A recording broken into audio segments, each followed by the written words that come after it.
presenta wowmx.tv.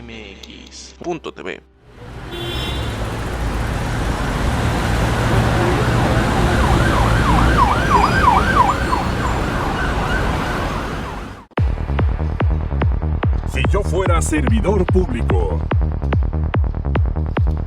Un programa de análisis, participación e información ciudadana.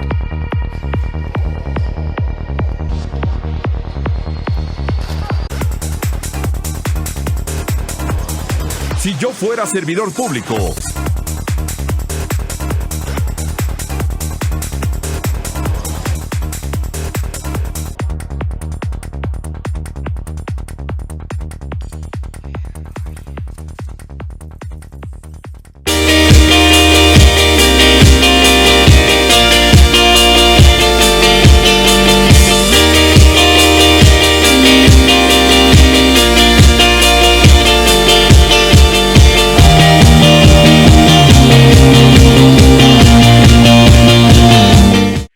Es un gusto que nos esté acompañando aquí en Si Yo Fuera Servidor Público a través de la pantalla de WOW TV, antes Aztele TV, muy contentos de estar con ustedes.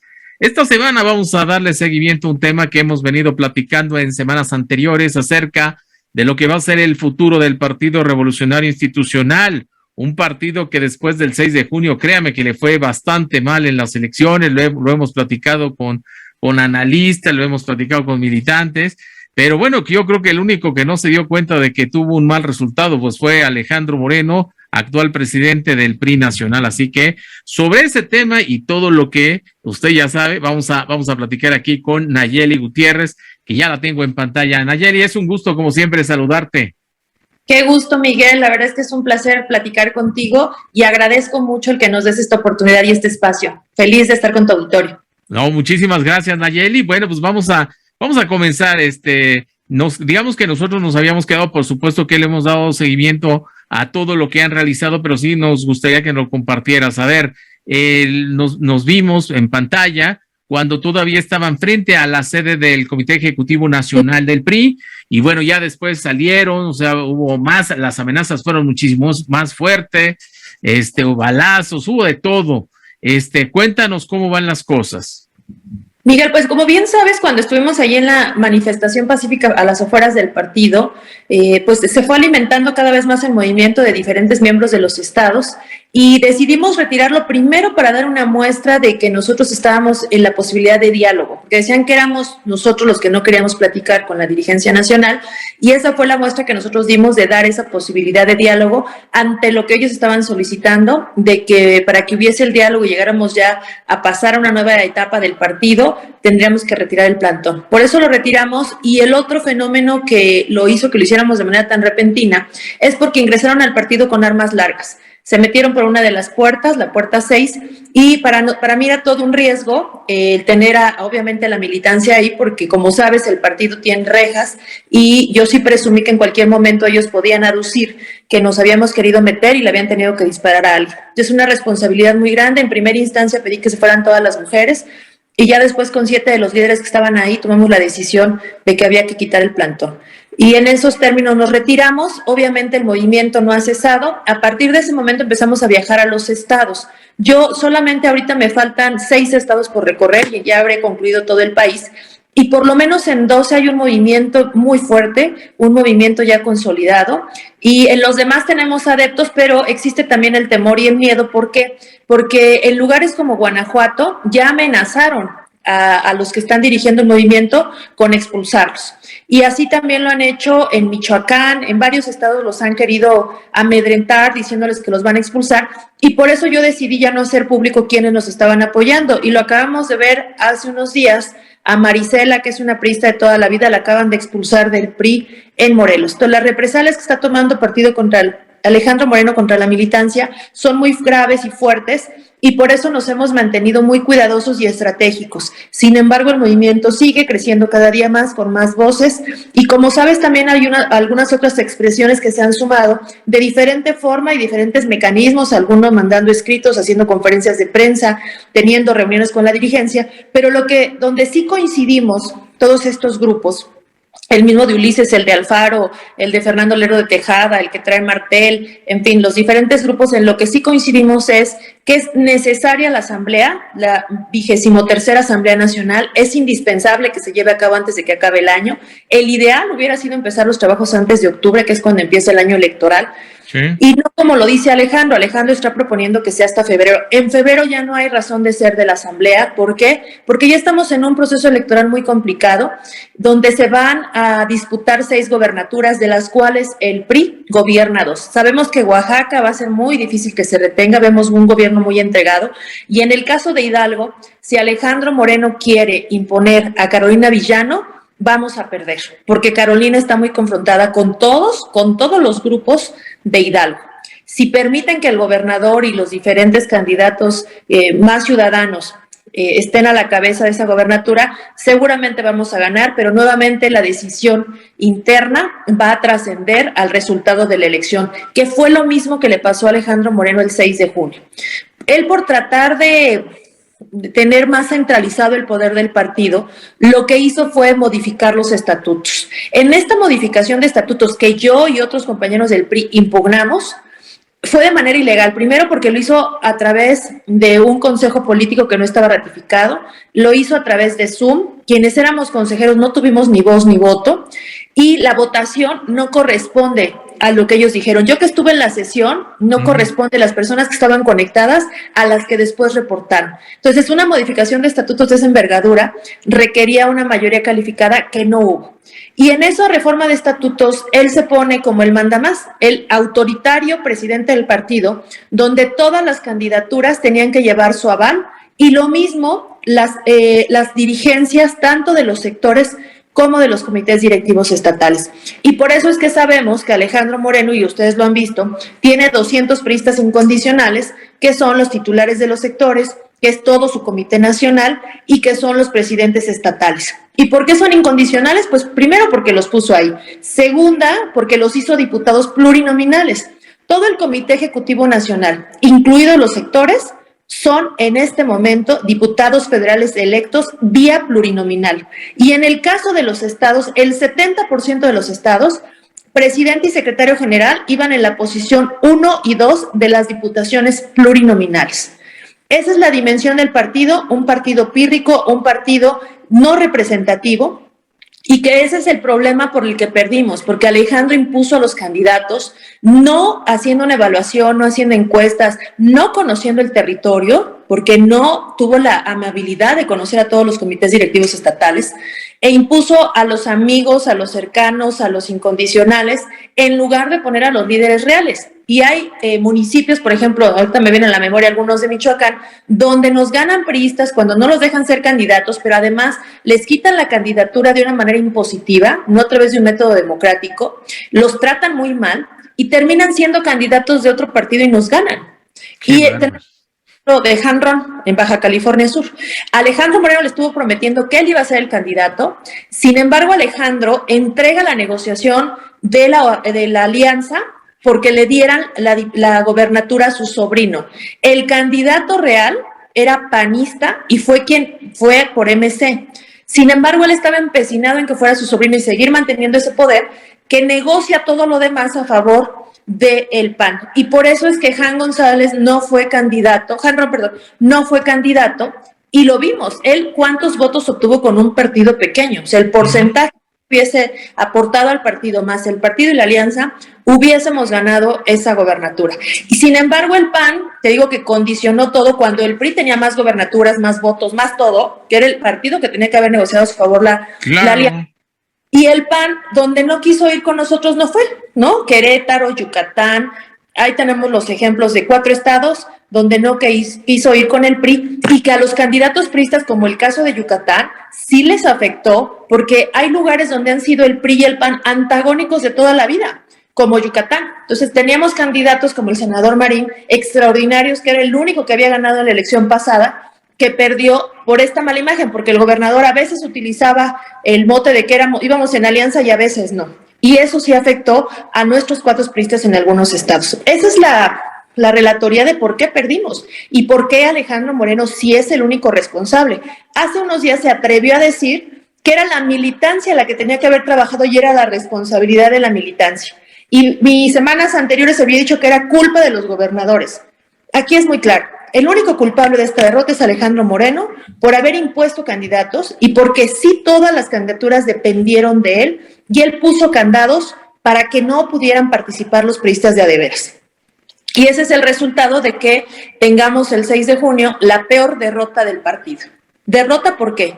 Porque aunque él hable de que se aumentaron los diputados federales, sí se aumentaron en una proporción pequeña, tampoco, la alianza, ahí es donde decimos que la alianza benefició al PAN, porque con el mismo número de votos, el PAN obtuvo 40 diputados más que el PRI, por esta situación de cómo eligieron los distritos y de cómo hicieron la alianza a favor del PRI. Es más, a mí me comentaban que cuando llegó el primer documento del Pacto por México, que de ahí surgió la alianza, pedían que preferentemente los candidatos a gobernador fueran del PAN, a ese grado. Y vimos casos como el de San Luis que perdimos porque un panista fue el candidato y no un priista. Entonces, ahí podemos analizar cada uno de los estados y ver cuál fue la realidad de por qué perdimos. Qué bárbaro. Bueno, pues la verdad es que muy interesante el análisis que nos estás presentando en esta primera parte. Voy a la primera pausa. Estamos aquí en Si Yo Fuera Servidor Público. Regreso. Gracias.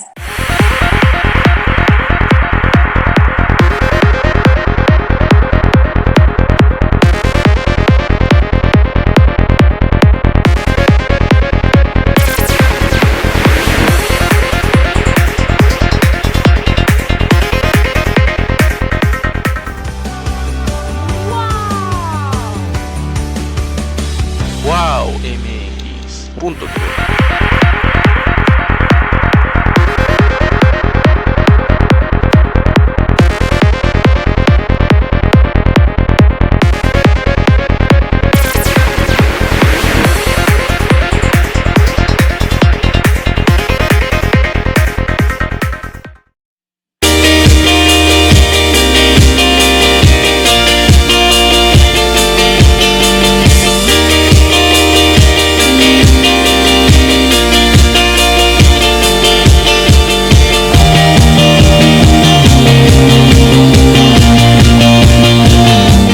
Estamos de regreso aquí en Si Yo Fuera Servidor Público a través de la pantalla de WOW TV, antes Aztele TV, platicando con Nayeli Gutiérrez del Partido Revolucionario Institucional. Bueno, algunos quisieran que ya no estuvieras en ese partido, pero no se les va a hacer. Así que, bueno, vamos a seguir platicando de este asunto. A ver, yo quiero rescatar un punto que tú estabas mencionando en el primer bloque. Has tenido la oportunidad de recorrer ya varios estados de la República Mexicana. ¿Cómo sientes a la militancia? Nos dijiste es un punto importante que hay miedo y es un miedo natural, ¿no? Pero en general, ¿cómo sientes esa militancia frente precisamente al CEN del PRI? ¿Cómo lo sientes? Hay mucho enojo y decepción, Miguel, y lo que ha sumado más a esta inconformidad de los estados es que ya van 5 convocatorias que expide el CEN del PRI para hacer la renovación de los comités directivos estatales, o sea, las presidencias locales del PRI ya sacó las convocatorias y es indignante la forma en la que viene. Yo que sé que este es un proceso interno ajeno a la ciudadanía, pero te lo grafico muy fácil. Pidieron que quienes quisieran hacer, primero sacaron convocatorias en la madrugada, ¿no? O sea, para que nadie se diera cuenta, y a los 2 días tenían que registrarse. Y les pedían que los avales de los sectores, como sabes es la CNC, la CTM, ¿no? Y de las organizaciones, tenían que venir aquí al Comité Nacional a buscar a los dirigentes nacionales para que les dieran el aval. Segunda, tenían que venir aquí a la Ciudad de México a hacer el examen del Instituto Jesús Reyes Heroles, que como sabes, por ejemplo, el caso de Ulises Ruiz, le dijeron que no pasó ese examen, por eso no pudo ser candidato. O sea, sí es también medida que utilizan ellos para no dejar pasar a nadie. Y la tercera es que tenían que pagar ellos todos sus cuotas y todo, ¿no? O sea, alguien de Baja California Sur me decía, es que para yo inscribirme tengo que gastar 20,000 pesos entre avión y hospedaje para venir a buscarlos. Ya mandé uno de mis primos con mis formatos y todo, y ni siquiera lo dejan entrar al CEN del PRI porque no tiene cita. Y los sectores les decían, no, Alejandro nos va a decir a quién le vamos a dar los avales. Entonces, son convocatorias amañadas. La mayoría de ellos tenemos tres órganos internos muy importantes, que es la Asamblea, el Consejo Político y la Comisión Política Permanente.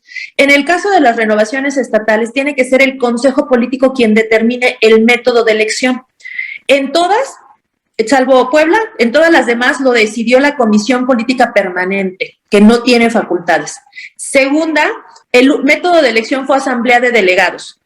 ¿Cómo vas a hacer una asamblea de delegados cuando acabamos de ver por la prensa hace unos días que el PRI ni siquiera tiene su padrón interno vigente? Vemos cuántos expresidentes estaban fuera del padrón y casi la mayoría de priistas destacados están fuera de ese padrón. Entonces no puedes hacer una asamblea de delegados cuando no tienes un padrón confiable. Así de graves fueron las convocatorias que sacaron, y sin embargo, ya en Durango ya tomaron protesta, en Baja California Sur, el que era presidente y secretaria general volvieron a ganar el cargo, y así va a pasar en Nuevo León, en Puebla. Ya vislumbramos esa agonía del partido con un proceso antidemocrático, y nuevamente Alejandro demostrando lo protagonista que es, uno; segunda, que no quiere perder el poder del PRI, y tercera, que es un autoritario. Y eso no lo podemos permitir en el partido. O sea, de verdad es antidemocrático, y es no darse cuenta de qué está pasando en el PRI. O sea, con esto lo único que él va a garantizar es ser un partido más chiquito que el Verde, que va a hacer alianza seguramente con Morena, porque está muy comprometido legalmente, y va a negociar los votos del PRI para su beneficio personal y de su pequeño grupo, que son los Murat y los Moreira. Entonces van a ser un partido nacional, el más importante de México, lo van a convertir en un pequeño verde ecologista, donde 3 familias se van a beneficiar del poco o mucho recurso, que seguramente va a ser muy poco que obtengan, y de las pocas posiciones. Lo mismo que hizo ahorita de imponer candidatos plurinominales, como por ejemplo tenemos el caso del hijo del exgobernador de Campeche, que sin ser priista y sin tener ninguna capacidad jurídica ni legislativa, va a ser diputado federal. Así como eso, como el hijo de Carolina, que por ser su hijo es candidato, que su asistente, por ser su asistente, va a ser diputado federal. Así lo vamos a ver en los siguientes años si el PRI sigue en manos de Alejandro Moreno y de esta camarilla. Híjole, de verdad es lamentable lo que nos estás comentando. Ahora la pregunta sería, ¿se puede hacer algo para cambiar, obviamente? Mira, lo estamos intentando. Tú, como sabes, yo fui la primera el 6 de junio en empezar a pedir la renuncia de Alejandro. Desgraciadamente a muchos les da miedo ponerle nombre y apellido, ¿no? Y no quieren decir, a ver, Alejandro se tiene que ir. Él, parte de lo que le ha propuesto tanto a mí como a otros grupos, es decir, que va a cambiar al Comité Nacional, que el próximo 1 de septiembre que tomen protesta, todo el comité se va. Eso no sirve. O sea, si es necesario, sí, porque necesitamos diputados de tiempo completo, que esa sería la segunda consigna donde todos los que nos hemos manifestado estamos de acuerdo, que debe haber candidatos de tiempo completo. Entonces, como todo el CEN ahora es diputado federal pluri, pues se tienen que ir como diputados, incluyendo al propio Alejandro. Alejandro justifica que eso siempre ha pasado, que otros partidos, que en otros países, sí, pero era otra realidad. Este partido, si no pudieron ahorita, siendo funcionarios de partido de tiempo completo, si no pudieron ganar las elecciones del 6 de junio, ¿cómo pretenden ganar los siguientes procesos electorales? Que es, en los 3 años siguientes tenemos procesos electorales, si van a estar divididos entre su actividad legislativa y su actividad de partido. Pero además, la población en este momento, ante un gobierno fallido, ante tantas necesidades, merece que los diputados estén dedicados de tiempo completo para que por lo menos, en primer término, se capaciten, porque no saben ni a qué van a la Cámara. Segundo, se pongan a estudiar la legislación. Tercero, lean todas las iniciativas que pasan por sus manos, porque la mayoría nada más llega a levantar dedo o está esperando la instrucción de su coordinador. Y por eso vemos el tipo de votaciones que hemos tenido, como lo que pasó ahora para el desafuero, como lo que pasó para el fiscal. Cada una de las votaciones es un ejemplo de que los diputados no hacen bien su trabajo y que no están comprometidos con la población. La población es quien les va a pagar y por eso estamos exigiendo diputados de tiempo completo. Eso es así como una de las premisas. Y entonces, ¿sí sirve que se vaya todo el CEN? Sí. Pero si Alejandro sigue al frente del partido, la situación no va a cambiar. No va a cambiar porque lo estamos viendo que con todo y nuestras protestas, con todas las demandas que ha habido, con toda y esta necesidad de renovar al partido, él sigue imponiendo las dirigencias estatales para no perder su coto de poder. ¿Y por qué no quiere perder su coto de poder? Porque está muy comprometido legalmente. Sí tiene diferentes investigaciones ya abiertas, sí hay indicios de que pudo haber corrupción como gobernador y hay indicios de que pudo haber corrupción como presidente del partido, y de ahí que a partir de que yo empecé este movimiento, me empezaron a llegar vía redes sociales información contra Alejandro. Algunos de sus empleados, de sus ex amigos, de sus exfuncionarios, que están resentidos con él, pero que también a quienes traicionó, porque es una de las constantes que siempre me han dicho todos los que conocen a Alejandro de manera cercana, que a los ha traicionado.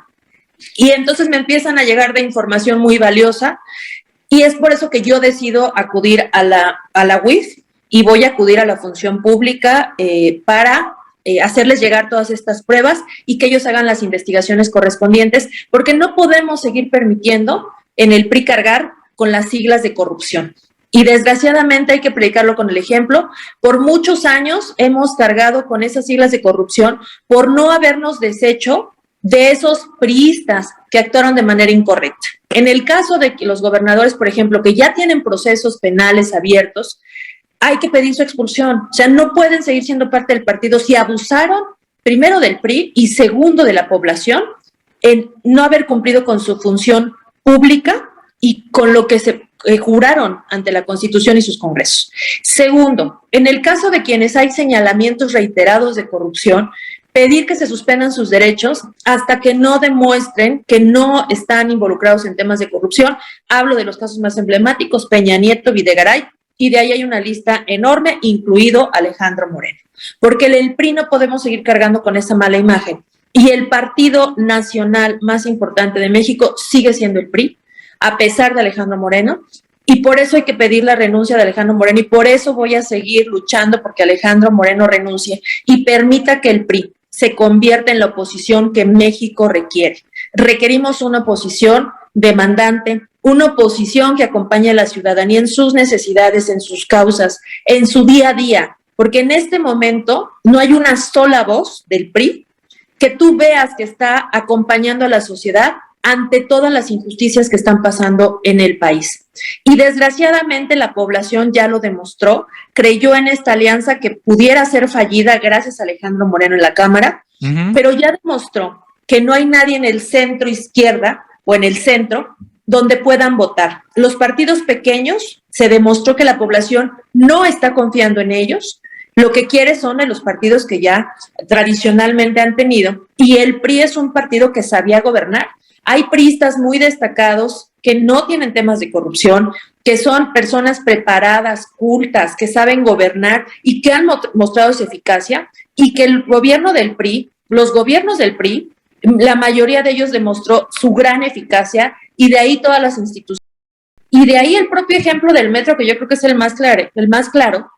Todas las construcciones que hizo el PRI del metro no han tenido problemas, salvo los de mantenimiento y lo de deterioro normal y falta de cuidado, a diferencia de la que creó la oposición, o en este caso la izquierda, como es la línea 12 del metro. Ese es el mejor ejemplo de cómo el PRI sí sabe gobernar, y yo por eso lo afirmo ante varios escépticos que me dicen el PRI ya no tiene nada que hacer, el PRI está desaparecido. No, no es cierto, está desaparecido porque tenemos un pillo de presidente y tenemos una camarilla que se ha beneficiado del partido, pero priistas hay y muchos. Yo que estoy recorriendo el país, hay muchos priistas de corazón y que solo están esperando que este partido se transforme para volverse a incorporar y seguir adelante. Y hay una gran cepa de priistas reconocidos, talentosos, que fueron parte del gobierno, que también están ávidos de participar.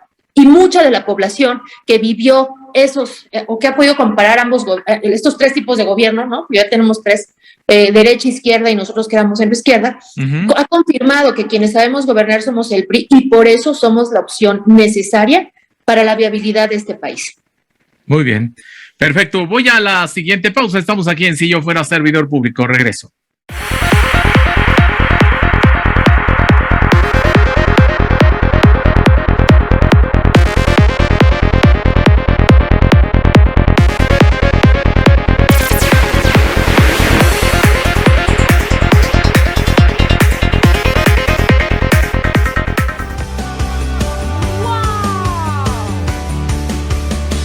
Wow, MX.com.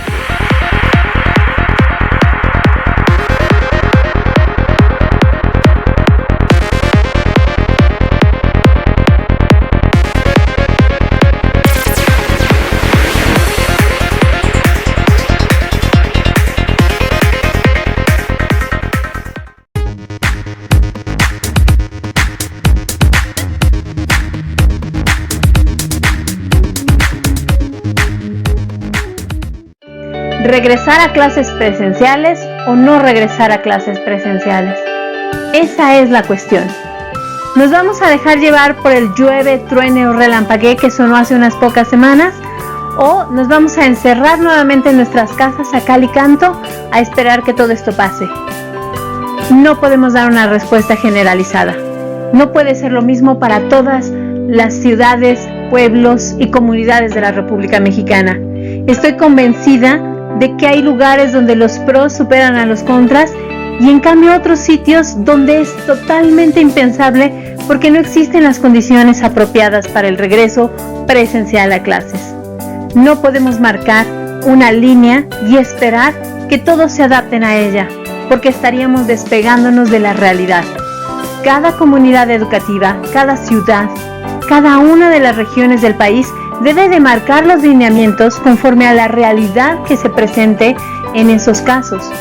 No es lo mismo una zona urbana de alguno de los municipios más ricos del país que en las zonas rurales. Y no lo estoy diciendo de manera despectiva. Quizá en los municipios rurales, donde se han cuidado más, donde han estado al pendiente de la salud de sus habitantes, donde pocos casos se han registrado, sean los lugares donde se pueda regresar ahí a las clases presenciales. Existe una mayor participación de los padres de familia, seguramente se organizan brigadas para sanitizar y seguramente están midiendo la temperatura de sus niños cada vez que vayan a entrar. Y no existe tanto intercambio con multitudes, con personas ajenas. El control puede ser mayor. O quizá estoy viviendo en otra realidad donde mi comunidad es marginada y no tengo acceso a los servicios básicos en mi escuela. No hay agua, no me van a mandar gel, no existe una manera en que podamos estar separados porque nuestra aula es una aula multigrado y tenemos desde primero hasta sexto de primaria todos sentados en las mismas bancas. O en la ciudad, me he ido de vacaciones, llevo a mis hijos a los centros comerciales, a las atracciones, a donde existe una multitud y entonces nadie me puede asegurar que mis hijos no sean portadores del virus, tanto los míos como los de mi vecino, como de la otra persona que ni siquiera conozco, pero es parte de mi comunidad educativa. No podemos imponerlo. Aquí es decisión de cada uno, conforme a salud, situación, acceso a los servicios básicos y el semáforo epidemiológico que emiten las autoridades, que cada padre y madre de familia hagan una reflexión consciente, poniendo a los hijos en el centro de la discusión y pensando si esto va a ser a su provecho o a su detrimento. Si podemos mandarlos a la escuela pensando que finalmente la convivencia, el conocimiento, la educación se va a dar, o si tememos que ponerlo en un sitio donde no existan las condiciones va a poder cortar incluso la vida y el proyecto de nuestros hijos. Debemos cada uno ser conscientes y tomar lo que está plasmado en la realidad. El regreso a clases es libre, es opcional. Cada familia decidirá, cada comunidad educativa decidirá y sobre eso podemos seguir construyendo de la manera que particularmente nos sirva hasta que se pueda decir que verdaderamente se ha domado la pandemia. Porque en este momento no vamos ganando. Seguimos en la lucha y tenemos que, como sociedad, seguir luchando.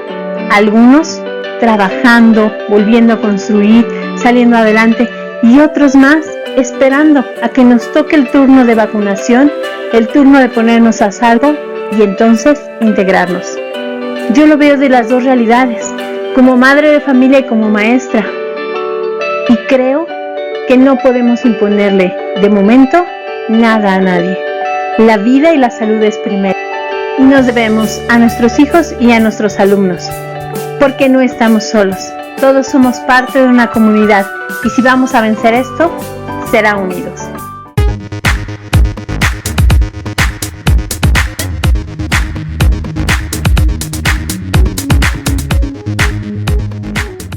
Estamos de regreso aquí en Si Yo Fuera Servidor Público a través de la pantalla de WOW TV, antes Aztele TV, platicando con Nayeli Gutiérrez. A ver, Nayeli, son muchos temas, pero a ver, quiero rescatar dos Y te voy a preguntar ahora de un sector, yo creo que de los más importantes, y estarás de acuerdo conmigo, del PRI, que es sin lugar a dudas el PRI del Estado de México. Por muchos años se ha hablado, ha habido leyendas y debe haber cosas reales, cosas falsas, cosas que están en el imaginario, pero lo que todos estamos de acuerdo es que es un PRI, se ve poderoso, o no sé si siga siendo poderoso.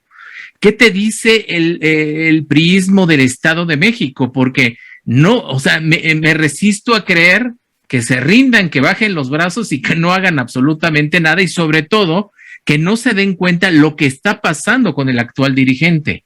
Fíjate que sí se dan cuenta, Miguel, nada más que desgraciadamente en el PRI somos demasiado institucionales. Y esa institucionalidad los hace ver lo que yo hago como incoherente, ¿no? Como me atrevo a cuestionarlo. Y a segunda, a seguir esperando que alguien marque la línea, ¿no? A mí misma me han dicho, ¿quién nos da línea? Pues no hay línea, aquí no hay línea.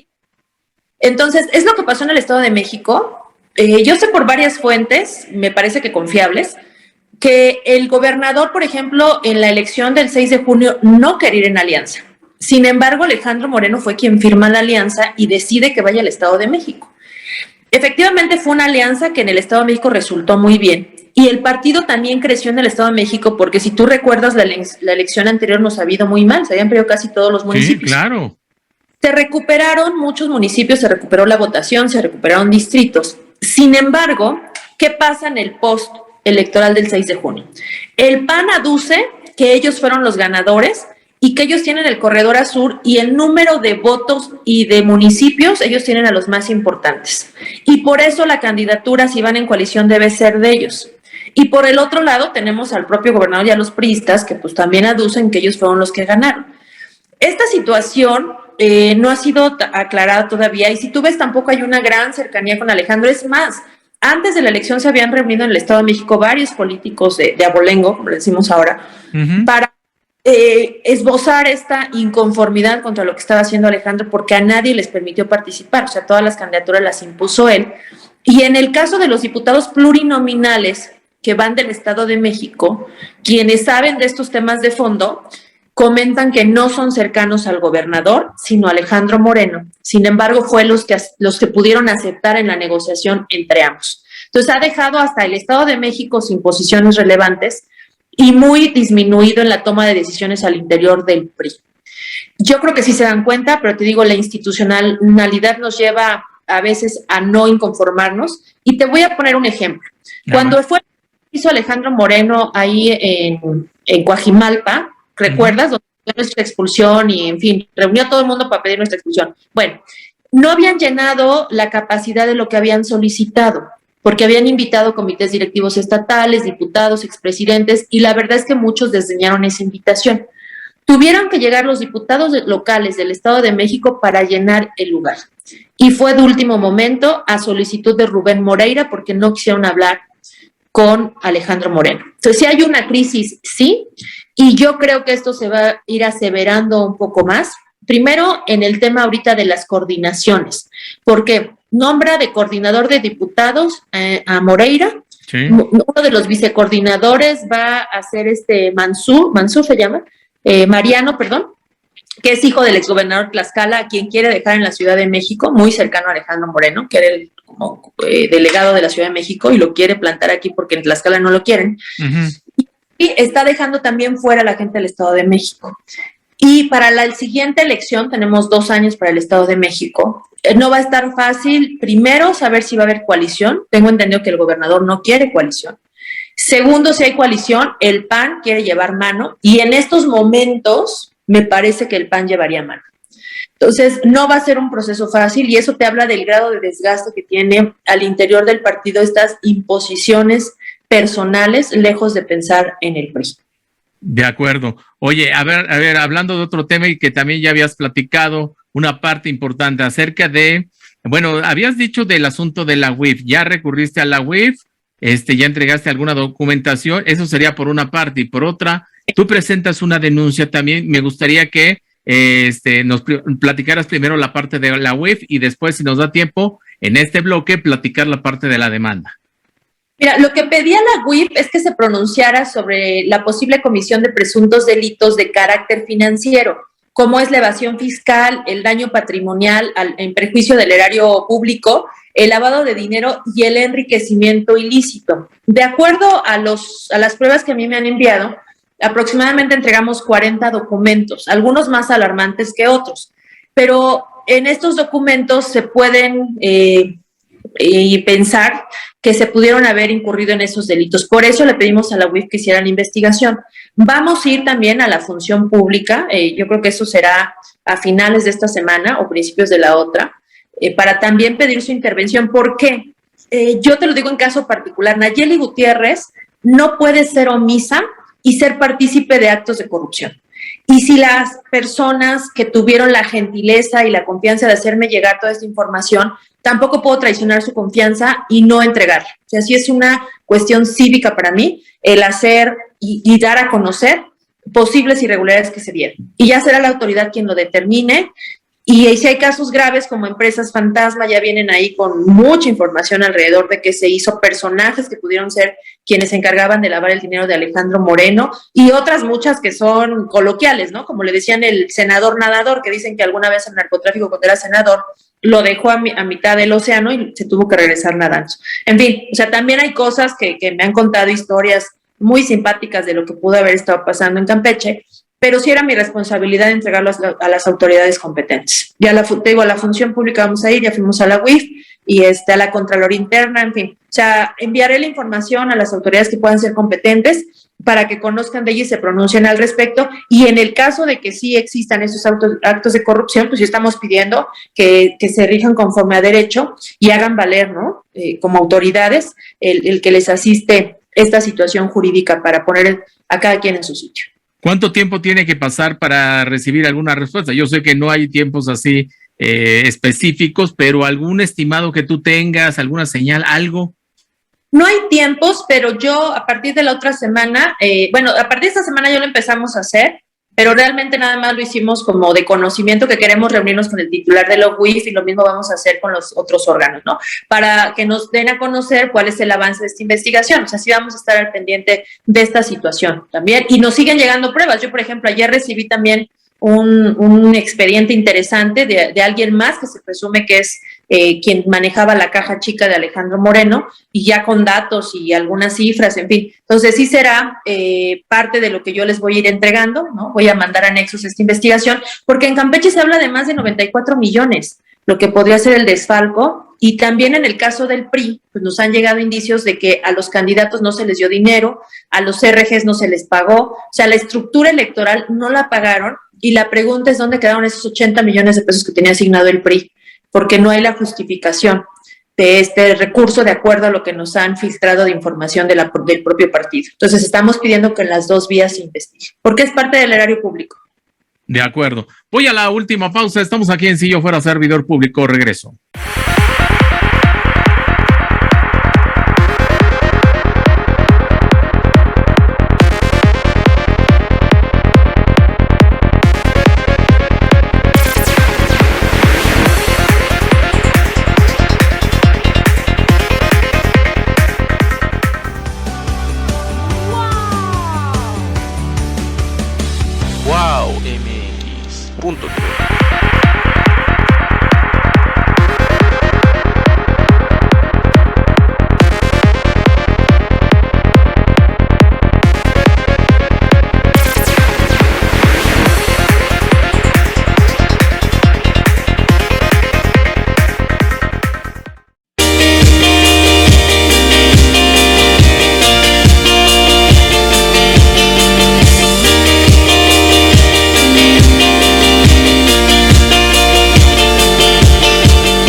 De regreso en la última parte de Si Yo Fuera Servidor Público, platicando con Nayeli Gutiérrez.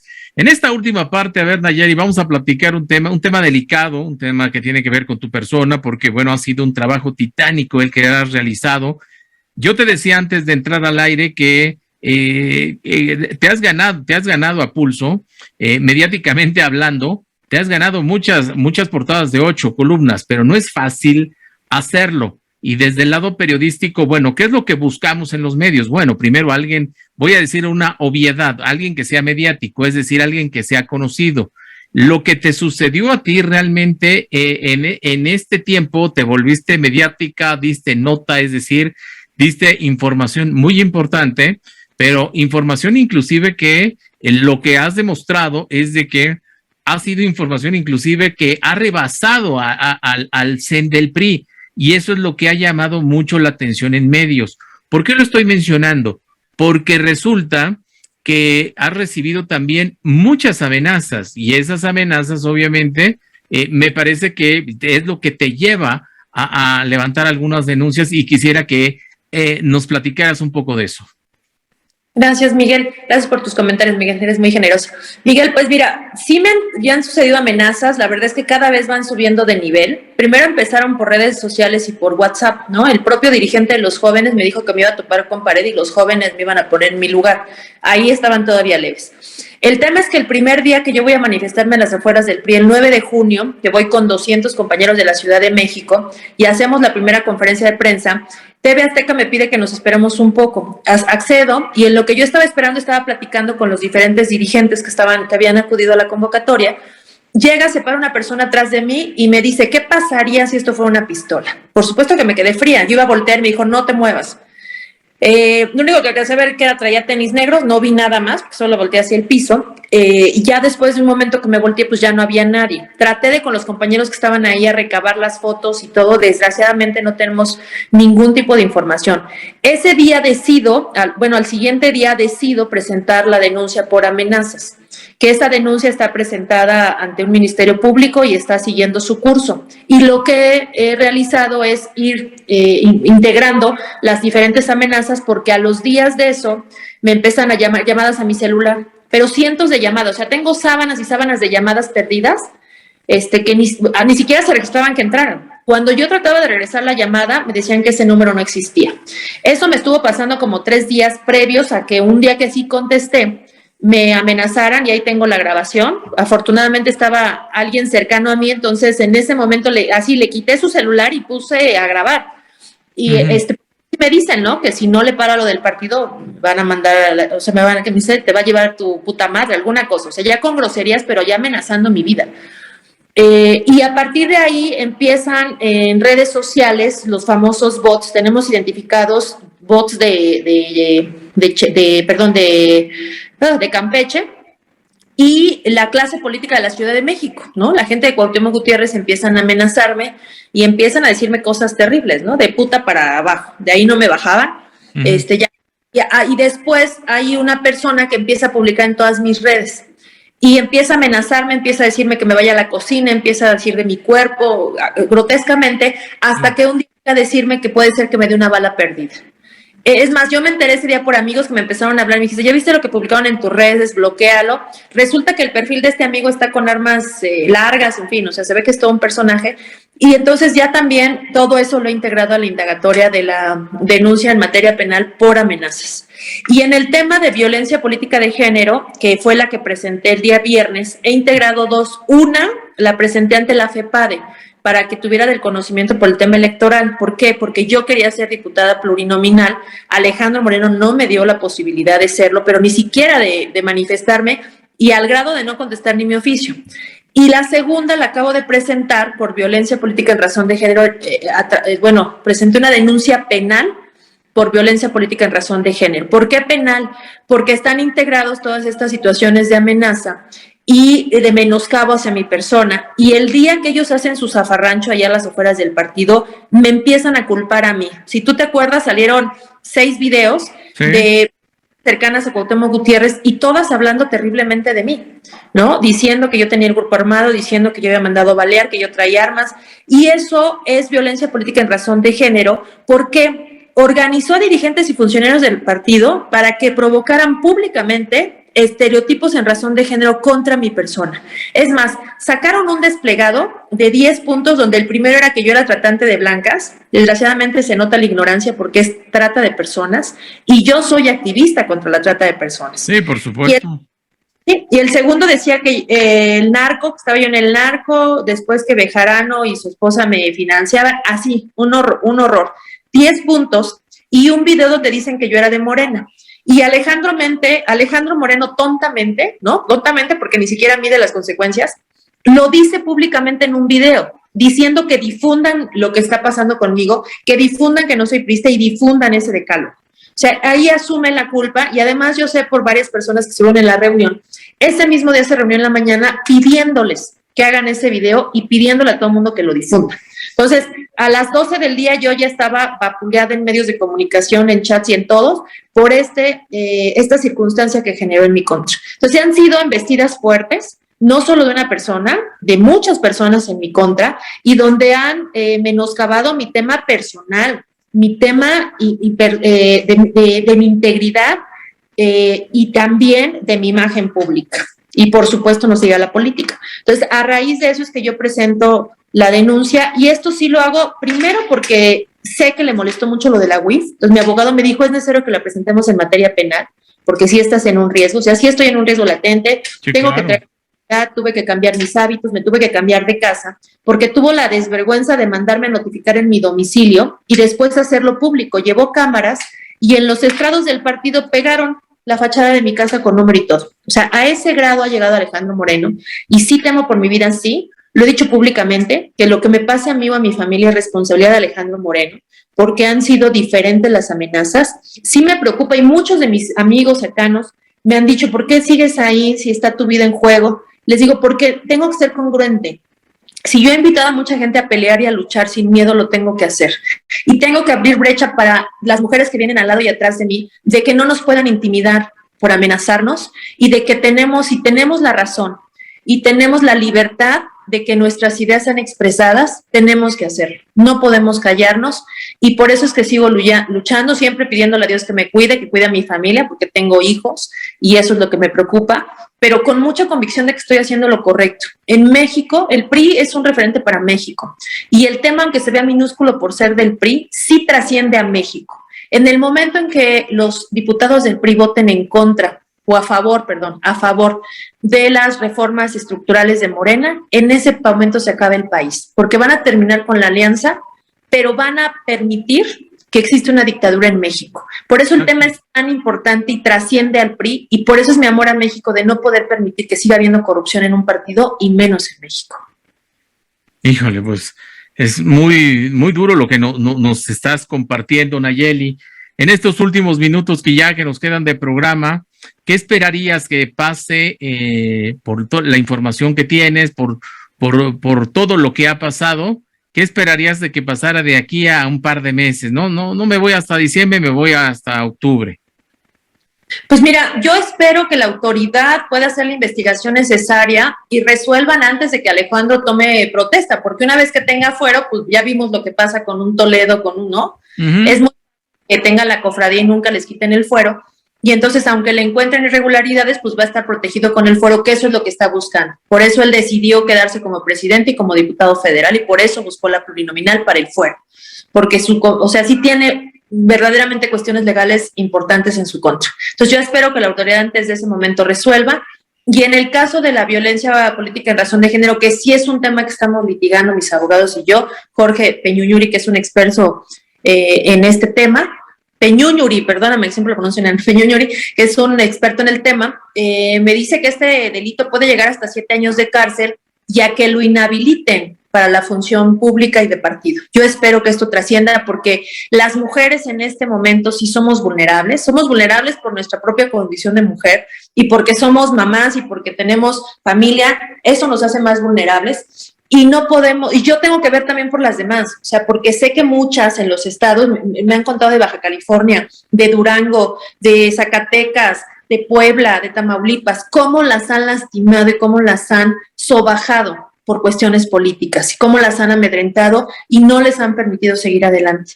Entonces no podemos seguir permitiendo que eso suceda con las mujeres, y no solamente en el tema político, yo creo que también en todo el ambiente está muy enrarecido, cada vez hay más violencia, y cada vez, lo vimos en esta última elección, ¿no? Hubo candidatas muertas, candidatas secuestradas, y yo lo pregunto muy en serio, ¿dónde estaba la coalición diciendo lo que estaba pasando. Ellos tenían información de primera mano, sin embargo, durante la campaña no escuchamos a los 3 presidentes de los partidos pronunciarse a favor de las candidatas. Yo le pregunto a Alejandro Moreno, ¿cuándo?